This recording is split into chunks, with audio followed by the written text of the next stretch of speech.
जळगाव शहरातील परिचारिका प्रशिक्षण महाविद्यालयात पहिल्या वर्षातील विद्यार्थिनीने राहत्या घरात गळफास घेतला। आत्महत्येचे कारण अस्पष्ट आहे। पोलिसांच्या माहितीनुसार शहरातील जिल्हा शासकीय वैद्यकीय महाविद्यालयाच्या परिचारिका प्रशिक्षण महाविद्यालयात पहिल्या वर्षात करुणा बोदळे ही शिकत होती। दीक्षितवाडी परिसरात भाडेतत्वावरील खोलीत तिच्यासह तिच्या 3 मैत्रिणी वास्तव्यास होत्या। त्यापैकी 2 मैत्रिणी आपापल्या गावाला गेल्या होत्या। एक मैत्रीण बाहेर गेली होती, त्यामुळे रविवारी करुणा ही खोलीत एकटीच होती। तिची मैत्रीण सायंकाळी खोलीत आली। तिला खोलीचे दार आतून बंद असल्याचे दिसले। बराच वेळ तिने दरवाजा ठोठावला, मात्र आतून काहीही प्रतिसाद मिळाला नाही। अखेर तिने घराची मालकीण असलेल्या आजीला कळविले। दोघींनी खोलीच्या मागच्या दरवाजातून डोकावून पाहिले असता करुणाने गळफास घेतल्याचे दिसले।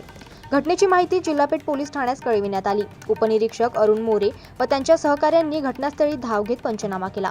मृतदेह शासकीय वैद्यकीय महाविद्यालयात दाखल केला। वैद्यकीय अधिकारी डॉक्टर निखिल तायडे यांनी तपासणीअंती तिला मृत घोषित केले। आत्महत्येचे कारण अद्यापही स्पष्ट नाही।